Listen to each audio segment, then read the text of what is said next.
Paramount Pictures' latest epic, Damien Chazelle's Babylon, is in theatres globally, and this one has been a little bit controversial. Now that it's open here in Australia, I finally had the chance to check this one out. Here are my thoughts. Decadence, depravity, and outrageous excess lead to the rise and fall of several ambitious dreamers in 1920s Hollywood, as the industry begins to transition from silent pictures to the world of sound films. At the top of this, I referred to this as a fairly controversial movie. Perhaps I should have said maybe it's a somewhat polarizing film. I have seen reviews from people who just kind of flat out hated this. I've seen reviews from people who absolutely loved it. There's been very little kind of discourse in the middle of people who have just kind of been like, yeah, it was okay. It's one of those movies where you're on one very, very strong side of the fence. When I first saw the trailer for this one, I knew that it was a movie that I was going to absolutely love. I'm a huge fan of 1920s, 30s, 40s Hollywood, classic, vintage, golden age Hollywood. I'm a huge fan of all the movies and all the stars from the time and just kind of the film history of the time period. And Babylon really dives headfirst into this period that I'm particularly passionate about, and that's the period where silent movies start to make way for the newly emerging technology that is sound. Now, when sound hits cinema, absolutely everything about cinema changes. The way the movies are made changes, the way the Hollywood system works changes, the entire idea of the movie star changes. Absolutely everything that makes the Hollywood system tick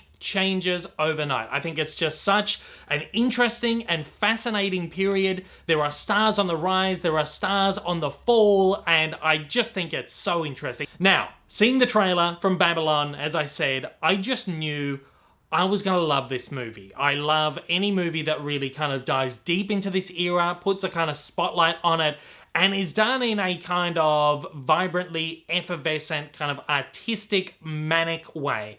I'm a huge fan, I'm a big champion of Baz Luhrmann's The Great Gatsby. I watch that movie at least once a year. I think it is terrific. It's such a gorgeous exploration of 1920s kind of lifestyle. This is, of course, New York City, The Great Gatsby, where everything is just coming out of the jazz age and kind of into the 1930s, where society is starting to shift. And I love that the kind of the gorgeous, the glamorous spin that Baz puts on this era. Damien Chazelle kind of does the opposite thing, where he purposely shows us the underbelly of the Hollywood system, the underbelly of the pop culture landscape of the 1920s into the 1930s, but he doesn't shy away from this really dirty, seedy, gritty, filthy underbelly that was Hollywood. Now, Baz Luhrmann didn't shy away from that with The Great Gatsby, but he did put his polish and his schmick on it. Damien Chazelle really doesn't bother to do that.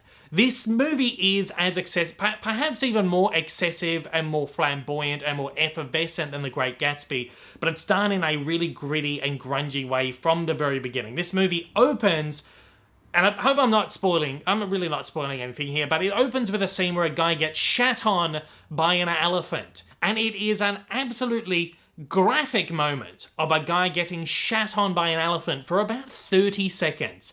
And as filthy as you could imagine a scene of a guy getting shat on by an elephant could be, it is much, much worse than you can ever imagine. Within the next 5 minutes, there's a scene where a guy is being urinated on, and that sets the scene for the entire movie that follows. And it just kind of gets worse and worse. It's like this snowball thing. This is why this movie is very polarizing, because I understand there's a lot of people who probably went into this and went, this is gross from the beginning, I hate this. And then there's the people who kind of understand what Chazelle is saying here. And now, 1920s Hollywood was not as glamorous as everyone was led to believe at the time. And we know that. We've known that for the last, 4 decades. All these stories from the golden age of Hollywood kind of started to emerge in all these exposés and books and stuff that came out around kind of like the 1980s. I did love this as much, maybe even more than I was hoping to. And I think that is simply because of the pure insanity of Chazelle's filmmaking and his real daring in being able to explore this subject matter in a way I don't think has really been explored. But he also makes the movie somehow a love letter to the period and a love letter to filmmaking. And he does it in a way that only someone who truly understands the history of film and the history of filmmaking really could. Someone who has a really, really great grasp of the concept of what's going on in Hollywood at the time, the 1920s, the 1930s, and a real understanding of the idea of Hollywood is really built on this idea of renegades coming in and just doing stuff by the seat of their pants. Hot-headed, hot-tempered, sexual beings who were just absolutely going hell for leather to make some kind of weird and wacky artwork. And that is all that film and filmmaking is built upon.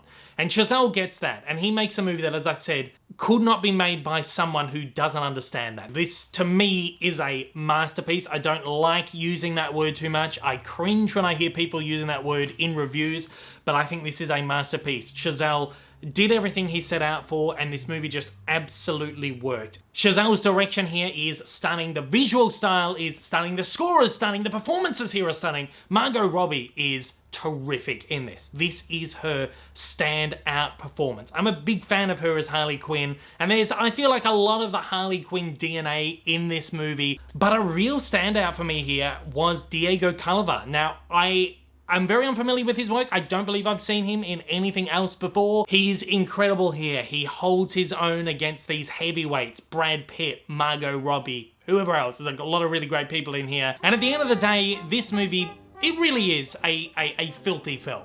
This is an absolutely repugnant masterpiece.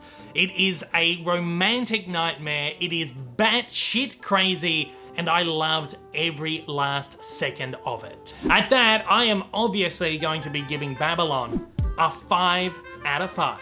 And at that, I'm going to be throwing it over to you. I want to know, have you seen Babylon? If you have, what did you think about it? If you haven't just yet, are you hoping to see it? What are you hoping to feel about this one? What are your thoughts based on the trailers, based on what you've heard about it, and all of that kind of stuff? Thanks again for watching. Until next time, take it easy. I'll see you there.